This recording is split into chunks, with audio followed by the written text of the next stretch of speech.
100 கோடிக்கு மேற்பட்ட ரூபாக்களை இலங்கையில் நடந்த கொரோனா தாக்குதலில் இருந்த பொழுது சுவிட்சர்லாந்திலே இருந்து இயங்கிக் கொண்டிருக்கின்ற ஒரு பொது தொண்டு நிறுவனத்தின் ஊடாக அவருடைய மகள் அதனை பெற்றுக் கொடுப்பதற்கு உதவி செய்து அது இலங்கை அரசாங்கத்திடம் ஒப்படைக்கப்பட்டு அதிகமான தொகை யாழ்ப்பாணத்திலே வடக்கு கிழக்கிலே அது பிரயோகிக்கப்பட்டதும் அது நாங்கள் அறிந்தபடியும். இந்த வடமாகாண தேர்தலிலே ஏதாவது ஒரு கட்சியோ அல்லது தனிப்பட்ட முறையிலோ அவரை நிறுத்தி அவருக்கு அழுத்தம் கொடுத்து 100க்கு 100% அவர் சம்மதிக்க மாட்டார் என்பது எங்களுக்கு தெரியும்.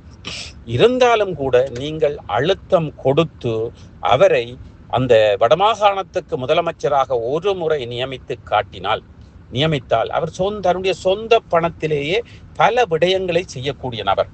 நீங்கள் பதவிக்காக ஆசைப்பட்டு ஓடிக்கொண்டிருப்பவர்கள், பதவிக்காகவும் பணத்திற்காகவும், அர்ஜுனாவாக இருக்கட்டும், கஜேந்திரகுமார் பொன்னம்பலமாக இருக்கட்டும், சிறிதரனாக இருக்கட்டும், கபிலனாக இருக்கட்டும், அல்லது சுமந்திரனாக இருக்கட்டும், அத்தனை பேரும் பதவிக்கும் பட்டத்திற்கும் புகழுக்குமாக ஓடிக்கொண்டிருப்பவர்கள். ஆனால் இவருக்கு அது தேவையில்லை.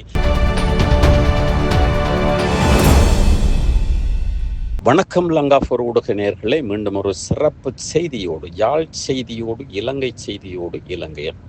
இந்த செய்தி நாங்கள் ஒட்டுமொத்தமாக கூறுவதாக இருந்தால், வடமாகாண முதலமைச்சர் யார்? வடமாகாண முதலமைச்சர் தேர்தலை போட்டியிடுவதற்காக, அந்த தேர்தலில் போட்டியிடுவதற்காக குறிப்பாக அர்ச்சுனா அவர்கள் தன்னைத்தான் முன்னிறுத்தி தானே வெல்லுவேன் என்று கங்கணம் கட்டி கொண்டிருக்கின்றார். அதைவிட சுமந்திரன் அவர்கள் பல வழிகளிலே தான் தோற்கடிக்கப்படுவேன் என்று தெரிந்தும் பல வழிகளிலே பல ஆதரவுகளை பெற்று தான் வடமாகாண முதலமைச்சர் தேர்தலில் தமிழரசு கட்சியினுடைய சார்பில் போட்டியிடப் போவதாகவும் அதற்காக சிவஞானம் ஐயா அவர்களும் கூறியிருக்கிறார்கள், ஆதரித்தார் போல். இருந்தாலும் கூட அவர்தான் முதலமைச்சர் தேர்தலிலே போட்டியிடுவார் என்று எதிர்பார்க்கப்படுகிறது. அந்த வகையிலே அவரும் தான் அந்த வாக்குகளை பெறுவதற்கு, அதைவிட தமிழ் தேசிய வாக்குகளை பெறுவதற்கு முயற்சி செய்து கொண்டிருக்கிறார்.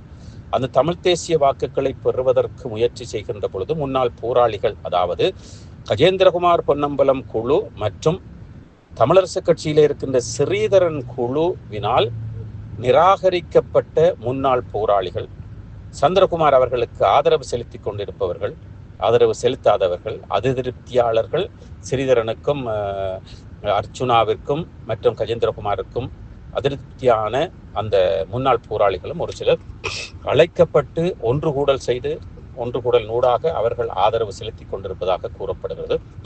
அதே வேளையிலே சந்திரகுமார் அவர்களையும் இணைத்து அந்த தேர்தலிலே முகம் கொடுப்பதாக கூறப்படுகிறது. அப்படி உதவி கட்சிகளை பலரை சுமந்திரன் அவர்கள் இணைத்திருப்பதை நாங்கள் பார்க்கக்கூடியதாக இருக்கிறது. இணைத்துக் கொண்டிருக்கிறார் அந்த வடமாகாண தேர்தலை நகர்த்தி.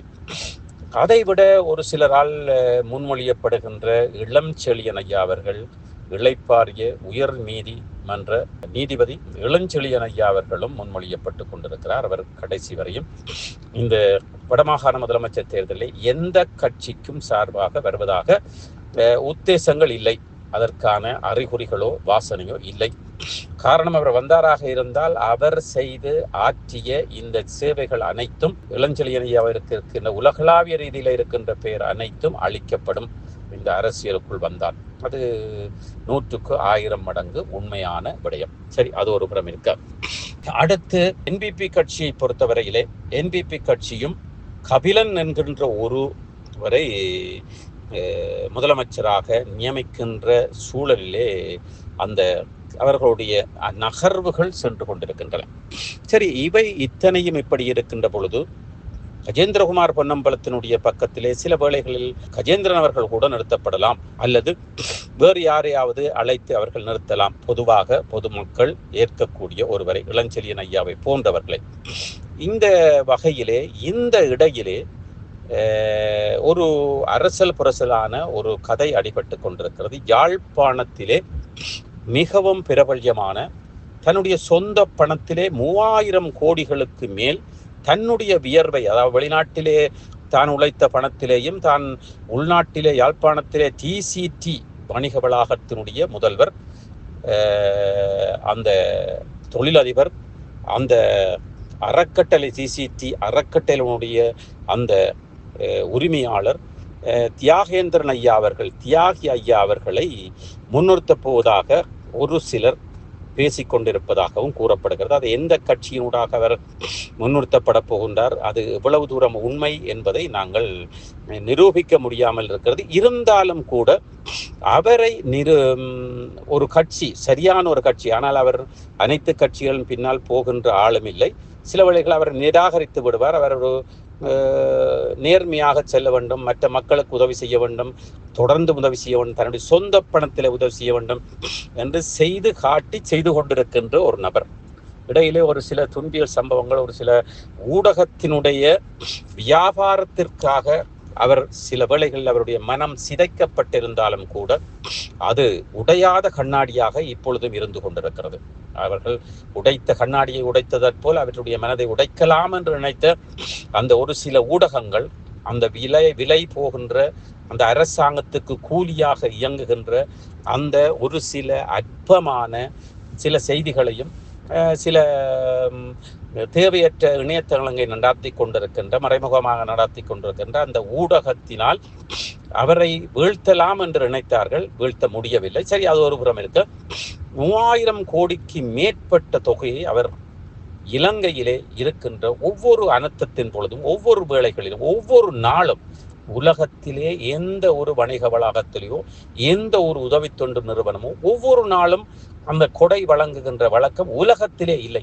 இங்கே உலகத்திலே ஒரு ஈழத்தமிழனாக, இலங்கையிலே மாத்திரமல்ல, இலங்கையிலே தமிழர்களுக்கு மாத்திரமல்ல, இஸ்லாமியர்களுக்கு, சிங்களவர்களுக்கு தாண்டி இந்தியர்களுக்கு, கிண்ணியா எனப்படுகின்ற அந்த நாட்டிலே இருப்பவர்களுக்கு, ஆப்பிரிக்காவிலே இருப்பவர்களுக்கு, ஏன் சுவிட்சர்லாந்து நாட்டிலே கூட ஒரு சில அனர்த்தங்கள் வருகின்ற பொழுது அவருடைய உதவியை அவர் செலுத்தி இருக்கிறார். அதை விட ஒரு சில உதவி தொண்டு நிறுவனங்கள் ஊடாக, உலகளாவிய ரீதியில இருக்கின்ற உதவி தொண்டு நிறுவனங்களின் ஊடாக பிரத்யேகமாக இலங்கை நாட்டிற்கு அந்த உதவிகளையும் பெற்றுக் கொடுப்பதற்கு அவருடைய குடும்பம் கூட உதவி செய்திருக்கிறது. கோடிக்கணக்கில் உதவி செய்யப்பட்டிருக்கிறது. உதாரணத்திற்கு 100 கோடிக்கு மேற்பட்ட ரூபாக்களை இலங்கையிலே நடந்த கொரோனா தாக்குதலில் இருந்த பொழுது சுவிட்சர்லாந்திலே இருந்து இயங்கிக் கொண்டிருக்கின்ற ஒரு பொது தொண்டு நிறுவனத்தின் ஊடாக அவருடைய மகள் அதனை பெற்றுக் கொடுப்பதற்கு உதவி செய்து அது இலங்கை அரசாங்கத்திடம் ஒப்படைக்கப்பட்டு அதிகமான தொகை யாழ்ப்பாணத்திலே, வடக்கு கிழக்கிலே அது பிரயோகிக்கப்பட்டதும் அது நாங்கள் அறிந்த விடயம்.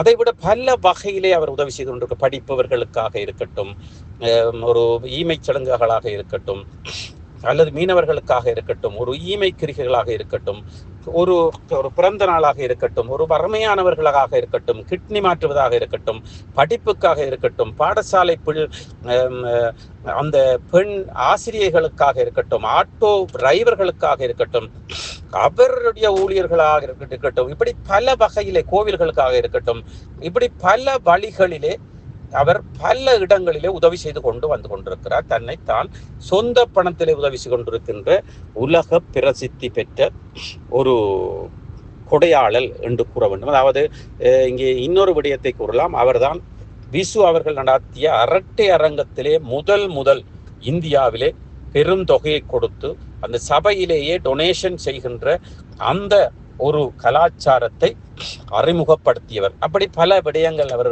செய்திருக்கிறார்.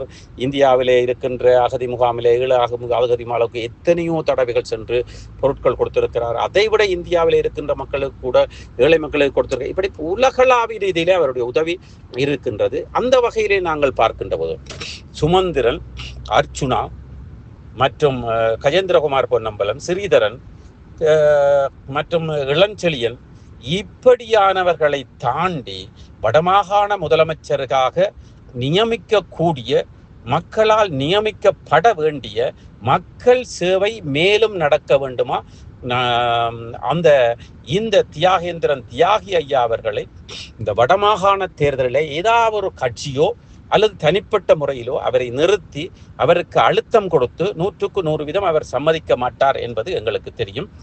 இருந்தாலும் கூட நீங்கள் அழுத்தம் கொடுத்து அவரை அந்த வடமாகாணத்துக்கு முதலமைச்சராக ஒரு முறை நியமித்தால் அவர் தன்னுடைய சொந்த பணத்திலேயே பல விடயங்களை செய்யக்கூடிய நபர். சொந்த பணத்திலேயே பல விடயங்களை, பல சேவைகளை செய்து கொண்டிருக்கிறார், செய்யக்கூடிய நபர்.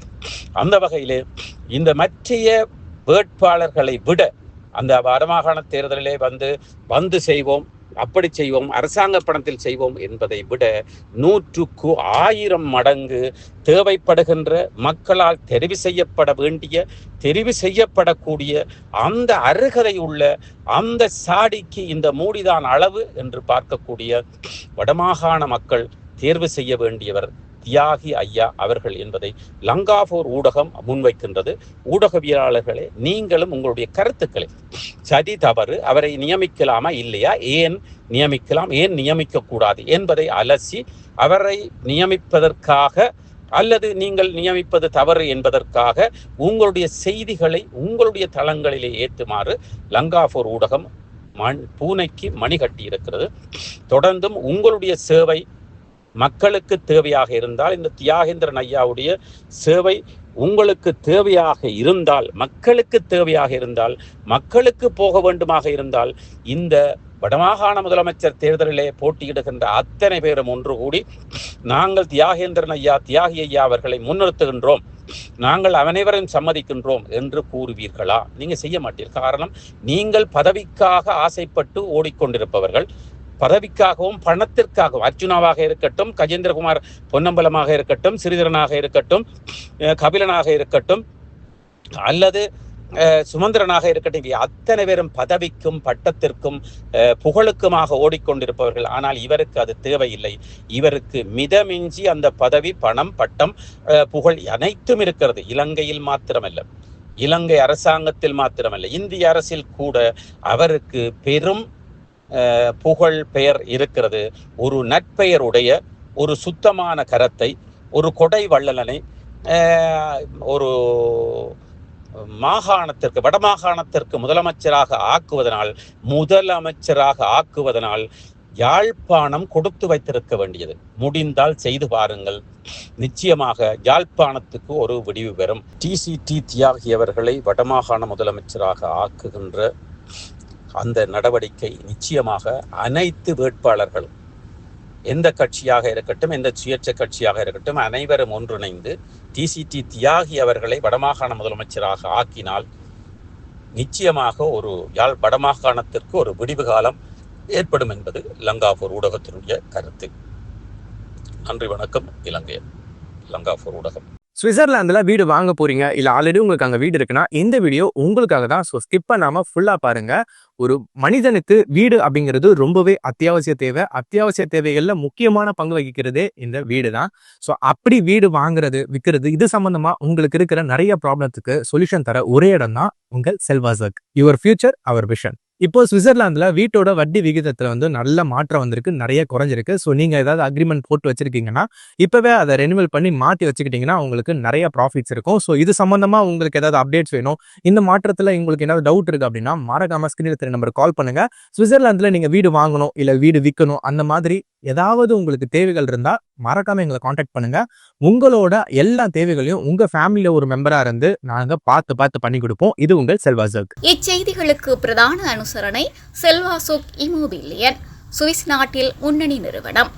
தொடர்புகளுக்கு 07951464428. வீடு வாங்க, வீடு கட்ட, வீடு திருத்த மற்றும் வீட்டுக்கடன். Your future our vision. இது போன்ற மேலும் பல முக்கிய சுவாரஸ்யமான செய்திகளை அறிந்து கொள்ள லங்காபோர் யூடியூப் சேனலை சப்ஸ்கிரைப் பண்ணுங்கள். எமது செய்திகள் உடனடியாக கிடைக்க பெல் பட்டனை அழுத்துங்கள். அத்தோடு எமது செய்திகளை மற்றவர்களும் பார்வையிட ஷேர் செய்யுங்கள். நன்றி.